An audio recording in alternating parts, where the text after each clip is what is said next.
Oke, sekarang gue bicara tentang barisan dan deret nih.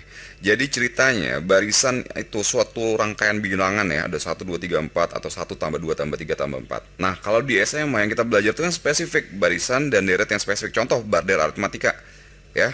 Barder aritmatika itu spesifik, dia punya sifat selisihnya dari satu ke yang suku berikutnya itu konstan.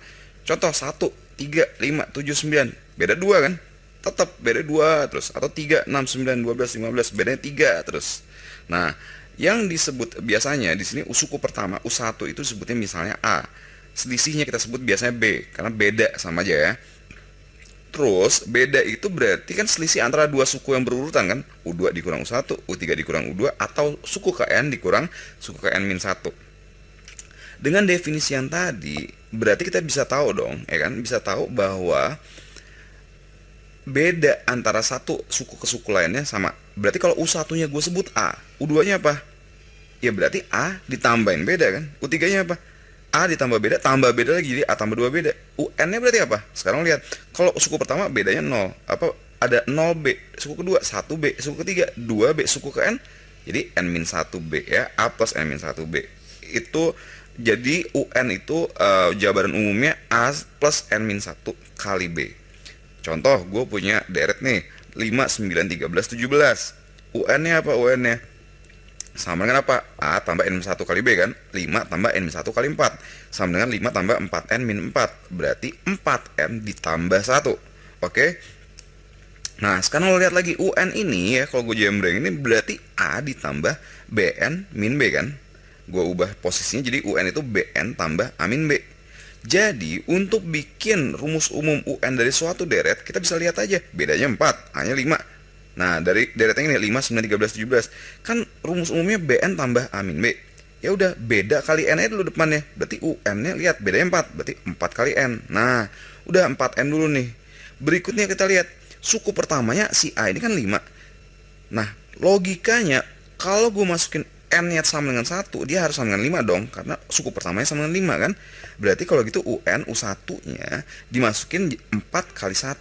Tambah berapa supaya jadi 5? Ya tambah 1 kan. Nah gitu. Karena apa? UN itu bentuknya BN plus A min B. A min B-nya itu kan konstanta ya. Suatu konstanta aja. Karena A-nya tahu, B-nya tahu. Oke? Itu BN plus A min B. Dimana A min B itu konstanta. Bentuk umumnya intinya UN itu BN ya, B kali N ditambah suatu konstanta. Oke. Coba kalau gue bikin 7 12 17 22, kita bedanya 5 U1 7. UN-nya gimana cara bikinnya? Kan beda kali N kan UN. Berarti apa? Bedanya berapa? 5. 5N.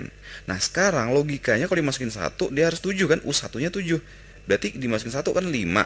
Ditambah berapa supaya jadi 7? Tambah 2. Gampang ya? Lanjut lagi. Kalau 12 5 min 2 min 9. Datanya dulu. Bedanya berapa? Lihat, beda itu berarti kan dikurang, yang sekarang kan dikurang 7 kurang 7 kurang 7. Berarti bedanya min 7. U1-nya 12. Berarti UN-nya apa? Min 7. Beda kalian kan? Min 7 kali N. Nah, sekarang ditambah berapa gitu kan? Kita lihat U1-nya itu 12. Berarti min 7 ditambah berapa untuk jadi 12? Tambah 19. Jadi UN-nya min 7N plus 19. Ingat ya, bentuk umumnya BN ditambah suatu konstanta. Untuk nyari konstantanya gimana? Masukin aja, kalau dimasukin 1 dia harus sama dengan U1-nya. Oke? Sekarang kalau soalnya gini, 3 5 7 9 titik 11 dan seterusnya. U7-nya berapa? Gimana caranya? Bikin dulu UN-nya. Bedanya berapa? 2 kan? Jadi 2N. Supaya jadi 3 gimana? Tambah 1. Ya kan? 2 tambah 1 jadi 3. 2N plus 1. U7-nya berarti berapa? Masukin aja 7. 2 kali 7 tambah 1. Berarti 14 tambah 1. 15. Nah, ini sekilas ya, sifat deret itu. Kalau U2 min U1 kan beda. Kalau U3 dikurang U1 sama dengan apa? Ya 2 beda. Lihat selisih sukunya selisih 2. Ya berarti ada 2 beda di antara mereka gitu. Kalau U5 dikurang U2, 5 kurang 2 kan? Berarti ada 3 beda. Oke, kebayang ya? Yang penting untuk belajar deret aritmatika itu sense-nya bahwa sifat deret itu jumlahnya, selisihnya itu konstan. Nah, jadi dari situ coba dapat sense-nya, kira-kira sifat-sifatnya gimana. Oke? Sifat-sifat ya dari suku deret aritmatika ya. Misalnya kita punya ganjil buah suku. Suku misalnya ada 5 7 3 gitu tuh ganjil. Itu ada sifat khususnya di sifat suku tengahnya ya. Misalnya gue punya 3 suku, U1 U2 U3. Misal suku tengahnya si U2 ini gue sebut A. Nah, U1-nya berarti kan selisihnya B kan? Berarti A min B kan? U3-nya A plus B kan? Sekarang lo lihat dari sifat dasar deret aritmatika, U3 min U2 sama dengan beda. U2 min U1 sama dengan beda juga kan? Berarti U3 min U2 sama dengan U2 min U1 kan? Gue putar dikit jadi U3 ditambah U1 sama dengan 2U2. Oke, simpen dulu. Sekarang kita balik lagi ke sini. Lo lihat U1 itu A min B. Kalau ditambah U3 yang A plus B, B-nya habis kan? Jadi tinggal 2A. Dimana A itu adalah U2. Berarti 2A ini sama dengan 2U2. Nah, berarti kalau gitu, lo lihat yang mengapitnya kalau ditambahin itu dijumlahin dia akan sama dengan 2 kali suku tengahnya. Oke? Oke, misal nih contoh nih ya, gue punya U5 nya 20. Nah, gue tanya U3 tambah U4 tambah U5 tambah U6 tambah U7 itu berapa? Kumaha caranya? Coba gue jembreng dulu. Kalau U5 nya A, U4 nya A min B, U3 nya berarti A min 2B kan, U6 nya juga itu A plus B, U7 nya A plus 2B. Kita lihat jumlahin U4 sama U6 yang mengapit U5 nya, itu jadi B nya coret kan, jadi 2A. Kalau sebelah sananya U3 tambah U7, ya 2B nya sama min 2B habis kan, tinggal 2A juga kan. Berarti U3 tambah U7 2A, U4 tambah U6 itu 2A, U5 nya sendiri A. Ini kalau dijumlahin aja udah 4A kan, tambah U5 lagi 5A. A nya berapa? Si U5 20, berarti 5 kali 20 100. Oke, ya sifat dari suku tengah itu intinya andai kan ada suatu suku diapit oleh dua buah suku lainnya, ya kalau dijumlahinnya kebayang kan, di sini selisihnya plus beda, yang ke kirinya min beda, jumlahin bedanya akan habis gitu. Jadi 2 kali suku tengahnya. Oke. Oke, sekarang kita mau nyari SN atau jumlah sampai dengan suku ke N. Jadi U1 sampai UN ya. Misalnya nih SN itu kalau kita tulis berarti kan U1 tambah U2 tambah U3 dan seterusnya sampai ke UN. Nah, kita mau cari formulanya nih. Cari formula SN-nya gimana? Kita misalnya gue punya deret S5 dari suatu deret yang gini, 2 4 6 8 10 ditambahin semua ya. Kalau misalnya gue tulis lagi S5 dengan gue balik jadi 10 tambah 8 tambah 4 tambah 2. Nah, berikutnya gini. Gue jumlahin S5 tambah S5 berarti 2S5. Yang kanan kalau gue jumlahin 2 tambah 10 12, 4 tambah 8 12, 6 tambah 6 12 juga. Terus 12 terus kan ada 5 biji. Berarti S5-nya gimana? Berarti ada 5 kali 12 dibagi 2 kan. Tadi kan 2 kali S5 kan ini kan. Nah, sekarang gimana bikin formulanya dari situ? 5 kita dapat dari mana sih? Jumlah sukunya kan. Berarti kalau gitu SN kalau jumlah sukunya N berarti N per 2 ya kan. 12 kita dapat dari mana? 10 tambah 12 atau 10 tambah 2 atau 2 tambah 10 kan. Berarti ujung U1 ditambah ujung yang sebelah sana UN gitu. Atau bisa juga 8 tambah 4 kan. SN itu bisa aja N per 2 U2 ditambah UN min 1 ya. Pokoknya ujung sama ujung deh yang simetris. Oke. Contoh nih, 3 tambah 6 tambah 9 tambah 12. Cari S10-nya. Nah, S10 berarti N per 2, 10 per 2. Ujung U1 3 tambah UN. Ujung sana belum tahu kan UN-nya. Cari dulu UN-nya. Ingat nggak tadi UN itu apa? Beda kali N. Bedanya 3. Jadi 3N. Supaya jadi 3 gimana 3? Ya udah, nggak usah diapa-apain lagi kan. Berarti U10-nya gimana U10-nya? Berarti 3 dikali 10, 30. S10-nya berarti apa? 10 per 2, 5 gitu kan. 3 tambah UN-nya 30, 30. Jadi 5 kali 33, 165. Oke, bisa ya? Nah, sekarang gue punya trik dikit nih untuk bahasan aritmatik. Kita tahu UN itu BN plus A min B, ya kan? SN tadi N per 2, ujung tambah ujung, U1 tambah UN. Kalau gitu SN-nya, kalau gue substitusi, berarti N per 2, substitusi ya, berarti A plus BN plus A min B. Ya, karena si U1-nya A, ya kan? Terus UN-nya BN plus A min B. Kalau gitu SN-nya sama dengan N per 2, A-nya ada 2 kan, berarti 2A tambah BN min B. Berarti kalau gue kali ke dalam, berarti AN tambah B per 2N kuadrat min B per 2N. Oke? Nah, sekarang intinya gini. UN tadi berarti kan bentuknya itu BN ditambah suatu konstanta kan, C1 misalnya.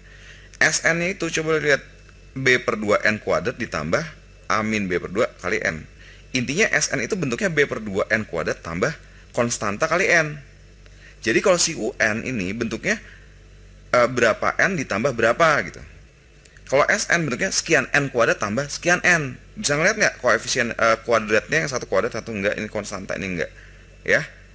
Kalau gitu si UN ini juga yang koefisien, yang jadi koefisien N itu kan beda, berarti BN ditambah berapa gitu kan. Kalau SN yang jadi koefisien si N kuadratnya adalah B per 2. Lihat ya di atas, B per 2 N kuadrat tambah sekian N. Oke, lihat bentuk umumnya gini ya. Kalau gitu, kalau misalnya gue punya UN dengan UN itu 4N plus 2, bedanya berapa? Ya udah, yang jadi koefisien si N kan, berarti bedanya 4. Kalau gitu SN-nya berapa? Ya udah, beda per 2 kali N kuadrat. 4 per 2 N kuadrat tambah sekian N. Berarti 2 N kuadrat tambah sekian N gitu kan. Nah, nyari sekian N-nya gimana caranya? Ingat nggak? Kalau yang disebut U1 itu, ya, yang gue sebut S1, berarti kan jumlah sampai dengan suku pertama kan. Ya berarti isinya cuma si suku pertama doang. Berarti U1 akan sama dengan S1. Dari deret ini, kalau kita masukin U1, N1, berarti U1-nya 6 kan. Kalau gitu S1-nya harus 6 juga. Nah, sekarang ya, lu masukin tuh. Kenapa dapat 6 ya U1? Karena masukin N1 kan 4 kali 1 tambah 2, 6. S1-nya harus 6 juga. Sekarang lo harus masukin ke dalam SN yang 2N kuadrat ini tambah berapa N? Harus jadi 6. Masukin 1, berarti 2 tambah berapa supaya jadi 6? Iya tambah 4N. Karena N-nya kan 1 kan? Gitu. Jadi SN-nya 2N kuadrat tambah 4N. Oke, mari kita lihatin pakai trik nih. Kalau UN-nya gue punya 6N plus 1, ya. SN-nya berapa? Yang pasti 6 per 2, berarti 3N kuadrat plus sekian N gitu kan. Ingat, U1 sama S1. Kalau U1-nya itu kan masukin 1, 7 kan. Berarti S1 juga harus 7, dimasukin 1 harus 7. Berarti 3 ditambah berapa supaya sama dengan 7? Karena kalau N-nya 1 tinggal lihat koefisiennya aja kan. 3 tambah berapa supaya 7? Tambah 4 kan, berarti 3N kuadrat plus 4N. Jadi intinya lo tinggal lihat koefisiennya doang. Karena kalau untuk N-nya 1 nggak ngaruh, tinggal kita lihat koefisiennya kan. Kalau UN koefisiennya itu 7, SN koefisiennya juga harus 7. Oke, latihan. UN 4N-1, SN-nya berapa? Bagi 2, berarti 2N kuadrat depan yang pasti kan. Koefisiennya berapa yang di atas? 3, berarti yang ini harus 3. Jadi 2N kuadrat tambah 1N gitu. Lagi, UN sama dengan 2 min 6N. Koefisiennya min 4 ya. SN-nya gimana? Ya bagi 2 yang ini, berarti min 3N kuadrat. Nah, supaya jadi min 4 gimana? Ini kan min 3, min 1N. Lanjut, kalau sekarang SN-nya 6N kuadrat tambah 4N, UN-nya gimana? Ini kan beda per 2, berarti kalau gitu ini harus beda kan? Berarti kali 2, jadi 12N. Nah, sekarang koefisiennya 10, ini jadi min 2, supaya jadi 10. Oke. Kalau SN-nya 5N kuadrat tambah 4, UN-nya berapa? Coba kali 2, 10N. Koefisiennya 9, supaya jadi 9, 10 harus dikurang 1. Gampang ya. Contoh nih penerapannya. Gue punya deret 2, 5, 8 dan seterusnya. Ditanya S10-nya berapa? Bikin dulu UN. UN ingat nggak tadi? Beda kali N kan? 3N. Supaya jadi U1-nya 2, 3N-nya harus diapain nih supaya jadi 2? 3 dikurang 1 kan? Jadi 3N min 1. Nah, berarti SN-nya gimana? 3 per 2N kuadrat, jumlah koefisiennya kan 2 kan? Supaya jadi 2 apa? Tambah setengah N, ya nggak? Nah, S10-nya berarti gimana? 3 per 2 kali 10 kuadrat, 100 gitu ya. Tambah setengah kali 10, 5. Jadi, coret-coret ini 50, 150 tambah 5, 155. Itu contoh penerapannya, oke?